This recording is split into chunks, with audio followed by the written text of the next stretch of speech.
Hi everyone, welcome back to my channel. तो आज मैं आप लोगों को इमरजेंसी इंडोर इनिशियल असेसमेंट बनाना बताऊंगी। ये फॉर्म कैसे बनाया जाएगा और एनएबी 5th एडिशन के अकॉर्डिंग इसमें क्या रिक्वायरमेंट्स चाहिए इनिशियल असेसमेंट में। वैसे इनिशियल असेसमेंट जो है हर पेशेंट की करनी चाहिए, जरूरी नहीं है कि स्टैंडर्ड्स में लिखा है तो ही करनी है। ठीक है, छोटे हॉस्पिटल भी इनिशियल असेसमेंट पेशेंट की जरूर करें।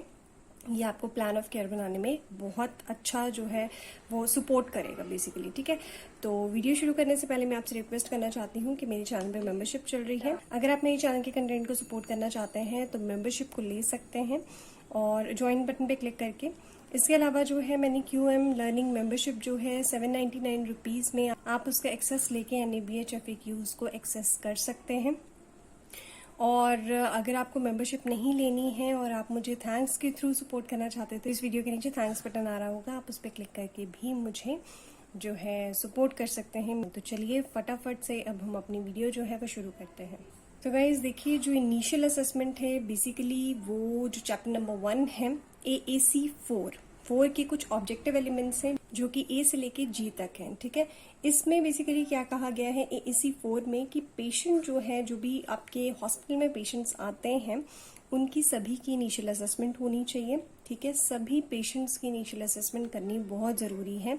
AAC 4 स्टैंडर्ड ये बोलता है। ठीक है, अब उसके ऑब्जेक्टिव एलिमेंट्स क्या बोलते हैं थोड़ा बहुत हम डिस्कस कर लेते हैं, फिर हम अपना फॉर्म बनाएंगे। तो ऑब्जेक्टिव एलिमेंट्स जो A से G है, आपको एक ओवरव्यू दे देती हूँ कि वो क्या कहते हैं। कि इनिशियल असेसमेंट जो है वो आउट पेशेंट, डे केयर्स, इन पेशेंट और इमरजेंसी पेशेंट सभी की होनी चाहिए। और इनिशियल असेसमेंट जो है एक क्वालिफाइड पर्सनल के थ्रू ही होनी चाहिए। क्वालिफाइड पर्सनल मींस जो आपके डॉक्टर्स हैं वही सिर्फ और सिर्फ इनिशियल असेसमेंट कर सकते हैं और नर्सिंग स्टाफ कर सकते हैं। ठीक है, जो कि GNM हो एटलीस्ट, जो नर्सिंग स्टाफ है। ठीक है, और इनिशियल असेसमेंट जो है एक टाइम फ्रेम के अंदर होना चाहिए, चाहे वो नर्सिंग का हो चाहे वो डॉक्टर्स का हो। और इनिशियल असेसमेंट जो है जो आपकी डे केयर और इनपेशेंट की होती है उसमें नर्सिंग असेसमेंट भी होनी चाहिए जो कि एडमिशन के टाइम पे ही डॉक्यूमेंट हो जाए। अब इनिशियल असेसमेंट इनपेशेंट की क्यों जरूरी है, क्योंकि इससे क्या होता है आपका प्लान ऑफ केयर बनता है, जैसे कि मैंने आपको अभी बताया। और जो है वो काउंटर साइन होनी चाहिए विदिन 24 आवर्स। ठीक है, तो इनिशियल असेसमेंट जो है, अगर आपकी पॉलिसी बोलती है कि आपने 10 मिनट्स के अंदर पेशेंट की इनिशियल असेसमेंट करनी है तो आप 10 मिनट्स में कीजिए। ठीक है, आपकी पॉलिसी बेसिकली क्या कहती है उसके अकॉर्डिंग आप इनिशियल असेसमेंट कर सकते हैं। और इनिशियल असेसमेंट जो है हार्डली जैसे इमरजेंसी पेशेंट की विदिन 5 to 7 मिनट्स के अंदर हो जानी चाहिए। ठीक है, तो 24 आवर्स में जो डॉक्टर्स के सिग्नेचर है वो होने चाहिए। ठीक है, काउंटर साइन होने चाहिए बेसिकली जो आपके कंसल्टेंट है जो कि ट्रीट कर रहे हैं। तो इनिशियल असेसमेंट जो है उसका टाइम लिमिट होता है, इमरजेंसी पेशेंट का अलग होता है, इंडोर का अलग होता है। ठीक है, और नर्सिंग असेसमेंट कैसे करनी है उनके टाइमिंग्स जो है वो अलग अलग होते हैं। तो इसीलिए प्लीज कोशिश कीजिए कि अपनी हॉस्पिटल पॉलिसी इनिशियल असेसमेंट पे जरूर बनाएं और उसको इम्प्लीमेंट करते हुए चलें। राइट, तो ये आपके मोटे मोटे से आपकी जो असेसमेंट क्वांटिटी ऑफ केयर जो चैप्टर है उसमें ये बोला गया है। अब मैं आपको बताती हूँ कि इसमें क्या रिक्वायरमेंट्स चाहिए। ठीक है, अब सबसे पहले तो है फॉर्म बनाने के लिए ऊपर हेडर में तो आपको पता है कि हॉस्पिटल का नाम, पेशेंट का नाम, उसका मेडिकल रिकॉर्ड नंबर या फिर आप UHID नंबर लिख सकते हैं, डेट ऑफ एडमिशन, बेड क्या है, कंसल्टेंट कौन सा है जो ट्रीट कर रहा है। ठीक है, उसके बाद आप हेडिंग डालेंगे इमरजेंसी और इंडोर इनिशियल असेसमेंट। ठीक है, अब ठीक है, सबसे पहले आएंगे आपकी चीफ कंप्लेंट्स। तो चीफ कंप्लेंट्स में क्या है, पेशेंट से आप पूछेंगे कि उनकी बेसिकली प्रॉब्लम क्या है।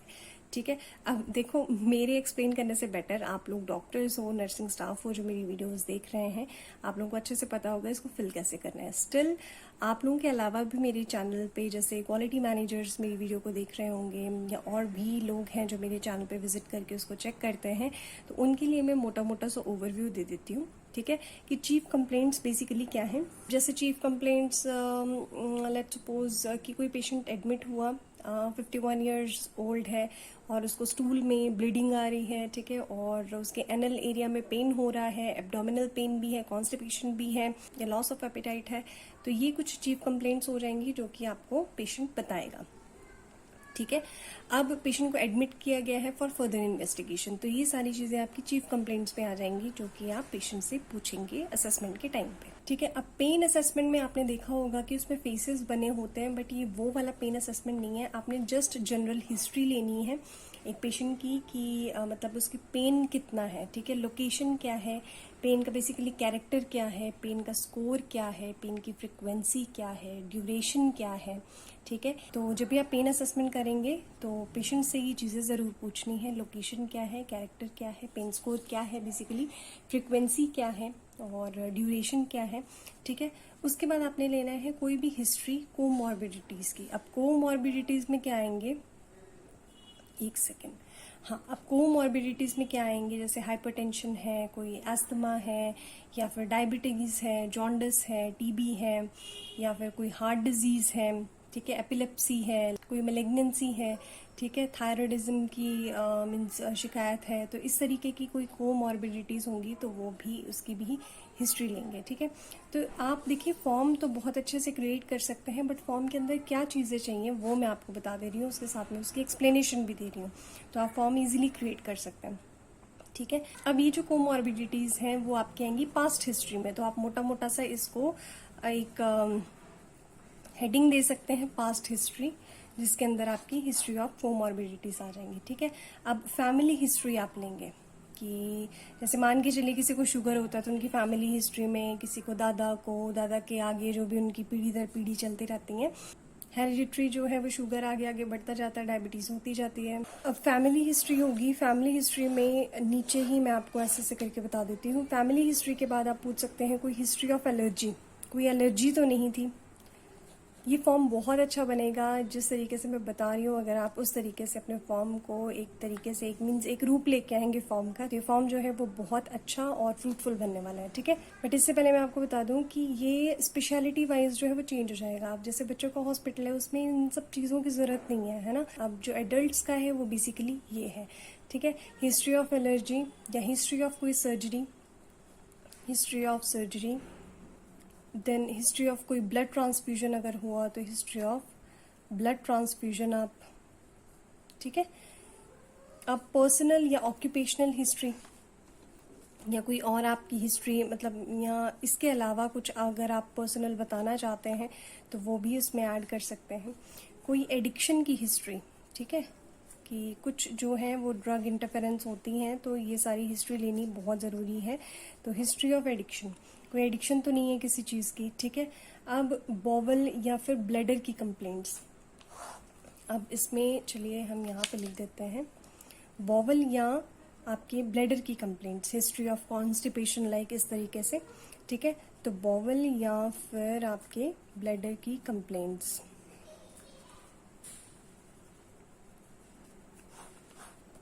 अब इसमें क्या आएंगे, बॉवल और ब्लैडर की कंप्लेंट्स में हिस्ट्री ऑफ कॉन्स्टिपेशन, यूरिन की रिटेंशन कितना है, कोई हिस्ट्री है कैथेटराइजेशन की, यस नो, ठीक है।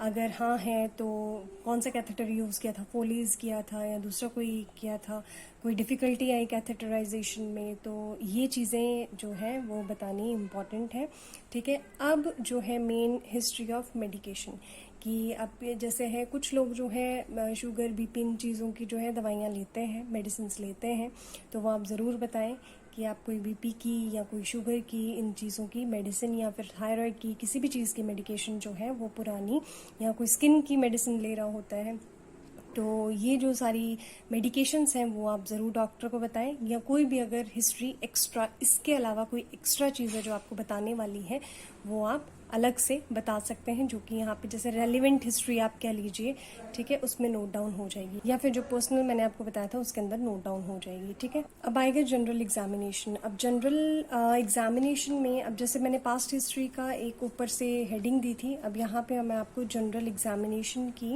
एक हेडिंग दे रही हूँ, जिसके अंदर आप पूछेंगे जनरल कंडीशन क्या है पेशेंट की, ठीक है, या फिर बीपी उसका, SpO2, ठीक है, साइनोसिस, क्लबिंग उसका टेम्परेचर, ठीक है, न्यूरोपैथी अगर हुई है तो स्पाइनल एग्जामिनेशन उसकी क्या है। वो जनरल एग्जामिनेशन बेसिकली डॉक्टर करते हैं, तो आई थिंक मुझे इसको एक्सप्लेन करने की ज़्यादा ज़रूरत नहीं है। तो जनरल एग्जामिनेशन जो डॉक्टर करते हैं वो करेंगे। इसके अलावा सिस्टमिक एग्जामिनेशन, ठीक है, रेस्पिरेटरी सिस्टम। अब सिस्टमिक एग्जामिनेशन, अब जनरल तो चलो ऊपर ऊपर से पूछ लिया कि जनरल कंडीशन क्या है, वाइटल्स क्या हैं, ठीक है, तो ये सारी चीज़ें आपकी जनरल में आ जाएंगी। अब हाइट वेट भी आपका जनरल में आ जाएगा, ओरल हाइजीन भी आपकी जनरल में आ जाएगी, ठीक है। इसके अलावा जो सिस्टमिक एग्जामिनेशन है उसमें आपकी रेस्पिरेटरी सिस्टम। अब रेस्पिरेटरी सिस्टम में आप क्या चेक करेंगे, करेंगे आप, जैसे पैल्पिटेशंस, ऑस्वल्टेशंस, तो ये रेस्पिरेटरी सिस्टम में आप चेक करेंगे, ठीक है। इसके अलावा जो है कार्डियक वास्कुलर सिस्टम के ऊपर आप एग्जामिन करेंगे, systemic examination. Then central nervous system, ठीक है, जिसमें आप GCS हो गया, टोन हो गया, पुपल्स हो गया, तो ये आपके सेंट्रल नर्वस सिस्टम में आ जाएगा। देन कोई नी जर्क, एंकल जर्क या बाइसेप जर्क, ट्राइसेप जर्क्स, ये चीज़ आप इसमें इंक्लूड कर सकते हैं। कोई मस्कुलर स्केलेटल सिस्टम का कोई एग्जामिनेशन हो तो वो आप इंक्लूड कर सकते हैं। गैस्ट्रोइंटेस्टाइनल सिस्टम जो है वो कर सकते हैं, ठीक है। तो ये कुछ चीज़ें हैं जो इनिशियल असेसमेंट में आपने एडल्ट्स के केस में करनी है। तो ये सारी चीज़ें मैं आपको हेडिंग बता रही हूँ, बट जो डॉक्टर्स हैं वो ऑब्वियसली मुझसे बहुत बेटर जानते होंगे, इसीलिए इनकी एक्सप्लेनेशन की मुझे ज़रूरत नहीं है। देन यूरोलॉजी में आप इंस्पेक्शन का कोई, जैसे ब्लडर की आप इंस्पेक्शन कर सकते हैं, टेंडरनेस कितनी है, ठीक है, इस तरीके का जो है वो आप यूरोलॉजी में इंक्लूड कर सकते हैं। देन कोई अदर फाइंडिंग्स हैं वो भी आप लिख सकते हैं। प्रोविजनल डायग्नोसिस आप लिखेंगे। उसके बाद आप इन्वेस्टिगेशन एडवाइस क्या है, ठीक है, कि जैसे कि एज पर कंसल्टेंट एडवाइस आप कह लीजिए, वो लिख सकते हैं कि आपकी प्रोविजनल डायग्नोसिस कि आपकी इन्वेस्टिगेशन एडवाइस क्या है जो डॉक्टर ने दी है।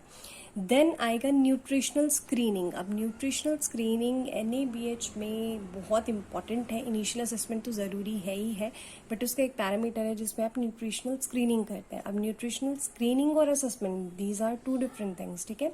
मैं अभी यहाँ पे स्क्रीनिंग की बात कर रही हूँ। तो न्यूट्रिशनल स्क्रीनिंग में आप देखेंगे कि नॉर्मल है, हाइपरटेंसिव है, डायबिटिक है, या रीनल है, या कोई अदर कंडीशन है, तो उसकी स्क्रीनिंग ज़रूर करेंगे। फिर मेडिकल ऑफिसर जो है उसके सिग्नेचर होंगे आपकी ये इनिशियल असेसमेंट करने के बाद। और medical officer means MBBS doctors, at least उनके जो क्वालिफिकेशन है वो MBBS हो, ठीक है। उनके सिग्नेचर, डेट और टाइम, ठीक है। तो मेडिकल ऑफिसर का नाम, उनके सिग्नेचर, उनका डेट, टाइम, ये चीज़ें जो हैं वो आपको इमीडिएटली करनी है। मेडिकल ऑफिसर ने इनिशियल असेसमेंट की है तो that should be with in 10 minutes, 20 minutes, 30 minutes, या जो भी आपकी हॉस्पिटल की पॉलिसी कहती है, इमरजेंसी, इंडोर, डे केयर, इन सब के लिए, ठीक है। तो अब मेडिकल ऑफिसर ने साइन कर दिए। अब आप लिखेंगे कंसल्टेंट को इन्फॉर्म किया है कि नहीं, येस, नो, कितने बजे, ठीक है, और किसने इन्फॉर्म किया है। तो ये जो है कंसल्टेंट को, मतलब मेडिकल ऑफिसर का काम हो गया, उन्होंने इनिशियल असेसमेंट कर दी, बट जो क्या ट्रीटिंग डॉक्टर है उसको इन्फॉर्म किया है कि नहीं। तो कंसल्टेंट इन्फॉर्म्ड, येस, नो, या फिर अगर नहीं किया है तो उसका रीज़न क्या है, और जो डेट और टाइम है वो ज़रूर मेंशन करेंगे आप। अब सबसे इम्पॉर्टेंट चीज़ है आपकी प्लान ऑफ केयर, जिसको हम केयर प्लान भी बोलते हैं, ठीक है। तो जितना भी इनिशियल असेसमेंट अभी मैंने आपको बताया है वो आप अच्छे से करेंगे तो ही आपका केयर प्लान अच्छे से बन के आएगा कि पेशेंट की आपने फर्दर क्या इन्वेस्टिगेशंस, क्या प्लान है आपका काम करने का, क्या प्लान है उसके ट्रीटमेंट का बेसिकली, ठीक है। उसके बाद प्लान ऑफ केयर में आप प्रिवेंटिव एस्पेक्ट या फिर कोई स्पेशल इंस्ट्रक्शंस हैं तो वो भी लिख सकते हैं, जैसे कि वाइटल की मॉनिटरिंग करनी है, कुछ आउटपुट या इनटेक की मॉनिटरिंग करनी है, तो ये प्रिवेंटिव एस्पेक्ट या कुछ स्पेशल इंस्ट्रक्शंस जो डॉक्टर्स ने दिए हैं वो भी आप इसमें लिख सकते हैं, ठीक है। अब आपके डिजायर्ड आउटकम्स क्या है, प्लान ऑफ केयर हो गया आपका, ठीक है, उसके प्रिवेंटिव एस्पेक्ट्स हो गए। देन अब आपका जो है वो गोल क्या है, बेसिकली डिजायर्ड आउटकम क्या है, ठीक है। तो वो सब फिल करने के बाद लास्ट में होंगे कंसल्टेंट के साइन। अब यहाँ पे डॉक्टर के साइन, सॉरी मेडिकल ऑफिसर के साइन नहीं होंगे, यहाँ पे जो ट्रीटिंग डॉक्टर है, जो कंसल्टेंट है, उसके साइन होंगे, जो कि मैंने अभी आपको बताया था कि 24 आवर्स के अंदर अंदर होने चाहिए, ठीक है। अगर कोई सुबह पेशेंट जो है वो 8 बजे आ रहा है और रात के 7 बजे भी इनिशियल असेसमेंट को साइन किया गया है तो वो वैलिड है, मीन्स 24 आवर्स के अंदर अंदर आपको साइन करना है जो ट्रीटिंग कंसल्टेंट है। तो कंसल्टेंट के सिग्नेचर्स हो, डेट हो, टाइम हो, ठीक है।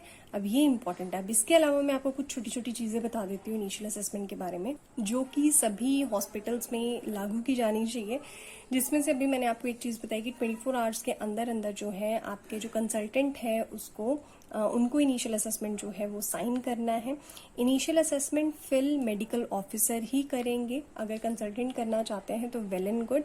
अगर कंसल्टेंट के पास कभी टाइम नहीं होता है तो सिर्फ और सिर्फ मेडिकल ऑफिसर जो कि MBBS क्वालिफाइड है वो ही इसको फिल करेंगे, और साथ में कंसल्टेंट जो है उसको काउंटर साइन करेंगे विद इन 24 आवर्स, जो फर्स्ट थिंग है, ठीक है।